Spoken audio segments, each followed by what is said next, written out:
été appelée à travailler aux côtés du docteur Marie-Louise Correa, généraliste, à la rue Blanchot.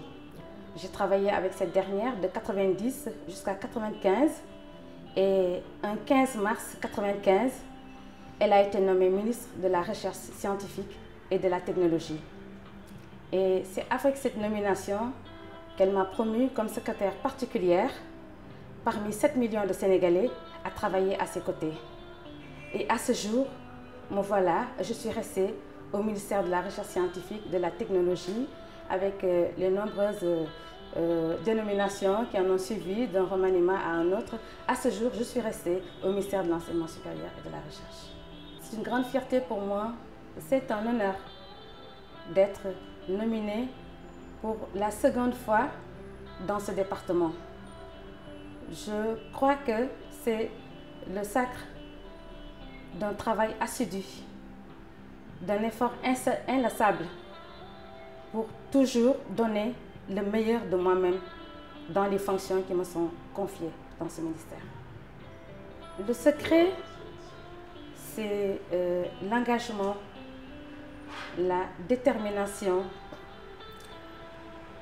le souci de toujours bien faire, toujours aller de l'avant, être toujours là où on m'attend le plus dans le travail, dans les résultats. Voilà, ça a toujours été mon défi, d'aller toujours de l'avant. Vraiment chercher chaque jour à produire le meilleur de moi-même, vraiment au fond de moi-même, c'est ça. Mon travail, c'est un engagement pour moi. L'assistante est une personne qui doit être très disponible vis-à-vis de son patron. C'est une personne qui doit savoir lire, savoir comprendre dans les yeux de son patron ce qu'il attend le plus d'elle.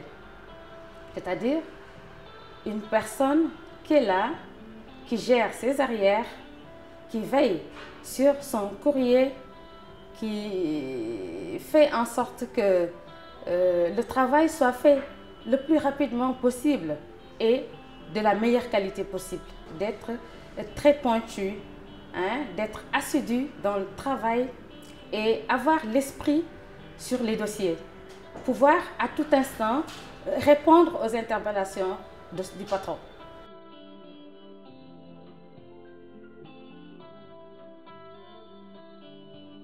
Je suis né à Kaolack où j'ai fait l'école primaire. Ensuite, j'ai été élève au collège Sacré-Cœur où j'ai eu mon baccalauréat. Ensuite, je suis parti automatiquement en France, à Montpellier, où j'ai fait ma maîtrise de physiologie animale. Et par la suite, j'ai fait ma thèse à l'Institut national d'agronomie de France de Tours, une thèse de doctorat unique en 1985. Et jusqu'à aujourd'hui, j'ai été automatiquement recruté en tant qu'enseignant à la faculté des sciences et techniques, où j'ai fait les séances de travaux pratiques en physiologie animale et puis les enseignements pratiques et théoriques de physiologie animale pendant plusieurs années, avant de devenir l'assesseur au doyen en 2000. Et puis ensuite, en 2003, je suis passé doyen de la faculté des sciences et techniques pendant 6 ans, donc la durée de 2 mandats, avant d'être nommé recteur de l'université Alioune Diop de Bambey pendant 4 ans et demi. Et depuis septembre, je suis le recteur de l'université de Thiès. Le sentiment qui m'animait en faisant partie de ces récipiendaires, c'est vraiment le sentiment du travail accompli, du devoir accompli. Plus que le travail, c'est le devoir accompli qui m'anime aujourd'hui. Et je suis fier, en tout cas, si telle en était en tout cas la portée, la reconnaissance, je suis très fier d'avoir rendu service à mon pays. Et la reconnaissance que je reçois à travers cette décoration est quelque chose qui me va droit au cœur et qui est commensurable. Et qui, pour moi aussi, a valeur d'exemple par rapport à mes enfants, par rapport à la jeunesse de ce pays. Et je ne manquerai jamais, en tout cas, de l'exhiber fièrement partout où j'irai. suis professeur titulaire des universités, nutritionniste et responsable de la formation en nutrition à la faculté des sciences de l'université de Dakar, qui se prolonge par aussi une formation doctorale à l'école doctorale Sciences de la vie, de la santé et de l'environnement.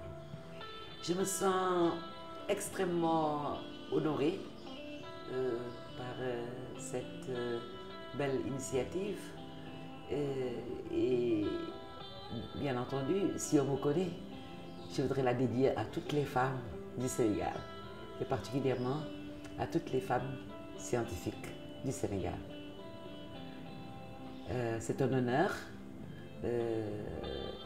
d'avoir été choisie parmi ses pairs et je pense que ce n'est pas une mérite personnel, c'est le mérite de travail de toute une équipe. Je pense que dans l'éducation supérieure, et la recherche, le mérite n'est pas individuel, c'est un mérite d'équipe et de groupe. Donc je me sens honorée avec toute l'équipe qui est derrière moi, tous les étudiants anciens, nouveaux, présents et à venir, de recevoir cette décoration et j'espère que cela pourra servir d'exemple aux jeunes. Je pense que nous sommes dans un pays pauvre. Certains peut-être gagnent beaucoup d'argent ou bien s'investissent à gagner beaucoup d'argent. Il y a des métiers où on ne peut pas gagner de l'argent. On peut simplement suivre un peu sa vocation. Ce sont des métiers tels que l'enseignement, qu'elle soit l'enseignement élémentaire ou l'enseignement supérieur. Ce sont des métiers tels que soigner les gens, les médecins et d'autres. Et donc les efforts, quand on les accomplit, on n'attend pas une richesse derrière. Si en fait on a une certaine reconnaissance de nos autorités par rapport au travail que nous faisons, cela fait énormément de plaisir et cela donne le courage de continuer.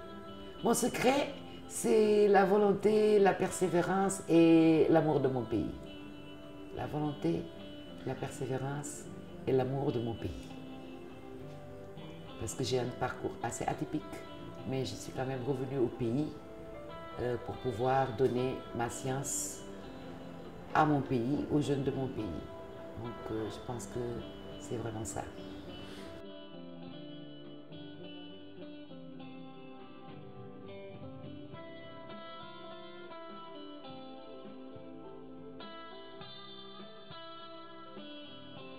J'étais l'ancien secrétaire général de l'université Alioune Diop de Bambey, où j'ai passé les 8 dernières années, n'est-ce pas, de ma carrière. Et j'ai également servi dans l'enseignement de mon pays pendant 28 ans, dont 12 ans, n'est-ce pas, consacrés à l'enseignement supérieur et à des formations. Et voilà, je suis au terme de ma carrière.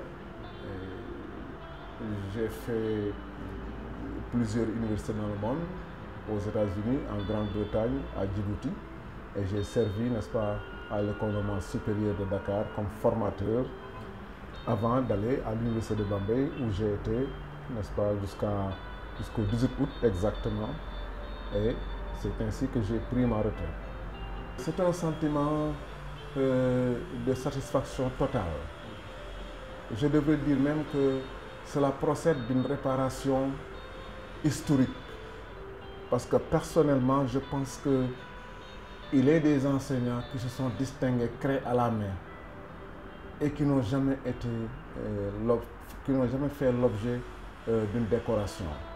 Et tout le temps que j'étais dans l'enseignement moyen, secondaire, élémentaire et supérieur, j'ai senti que je devais être parmi ces gens-là.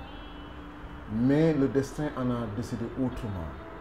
Donc, cette frustration ou bien ce sentiment, n'est-ce pas, de n'avoir pas été distingué alors qu'on se rendait compte que d'autres personnes l'étaient, alors était un sentiment sous-jacent de frustration qu'aujourd'hui, l'équipe actuelle au niveau du ministère et la présidence de la République ont eu, n'est-ce pas, à rectifier. Et je leur en suis très reconnaissant. Et je disais à mes amis que bon, nous n'avons jamais fait l'objet d'une décoration, mais les commentaires que nos étudiants font de nous quand nous passons dans les salles de classe et dans la cour de l'école, nous suffisait comme décoration. Mais tout le monde sait qu'une décoration qui vient de la part de la nation tout entière, n'est-ce pas, conférée par le président de la République sur proposition du ministère de l'Enseignement supérieur, est une consécration, n'est-ce pas, qui nous va tout droit au cœur. Et surtout, en ce qui me concerne, je suis d'autant plus satisfait que ça survient au moment où je boucle mes 40 ans de service pour l'éducation de ce pays. Ce pays que j'ai représenté aussi bien ici qu'à l'étranger et dignement. Ce n'est pas pour plaisanter que je le dis, mais c'est l'une des missions les plus redoutables qu'on puisse imaginer. C'est une mission redoutable à plus d'un titre. D'abord, c'est des universités naissantes où les choses ne sont pas généralement au point. Deuxièmement, nous gérons une jeunesse aujourd'hui qui, de mon avis, de mon humble avis, est une jeunesse que nous n'avons pas comprise. Comme disait Jean-Jacques Rousseau, prenez le temps d'apprendre qui vos enfants sont, car assurément vous ne les connaissez pas. La jeunesse qui hier avait peur de ses parents, de l'autorité, du maître et du professeur, de la police et de la gendarmerie, cette jeunesse aujourd'hui n'a peur ni de l'instituteur, ni de ses parents, ni de la loi, ni de l'autorité. N'a même pas peur de mourir, de s'engager dans des frégates où la probabilité, n'est-ce pas, de mourir est beaucoup plus forte que la probabilité de s'en tirer, de se brûler vif. C'est le temps de s'arrêter et de connaître cette jeunesse, de l'approcher non pas du point de vue l'ivresse, mais d'être avec eux, de faire une gestion de proximité, de partager leurs joies et leurs angoisses, leurs détresses et leurs inquiétudes, de mieux les profiler et de mettre en place un autre système qui fera que, au lieu de voir en l'administration un adversaire, qu'ils substituent à l'administration leur père, leur grand-père, leur oncle et leurs amis. Tant qu'il n'en sera pas ainsi, le rôle de secrétaire général sera un rôle très redoutable parce que c'est lui le premier tampon entre le recteur et les étudiants. Tant du point de vue de la gestion, de leurs besoins immédiats, de leurs subventions, de leur sport, etc., etc. Et même pour des revendications qui ne relèvent même pas de l'administration, les étudiants sont enclins à venir vous les poser parce qu'ils disent qu'à travers le secrétaire général, il y a aussi l'État.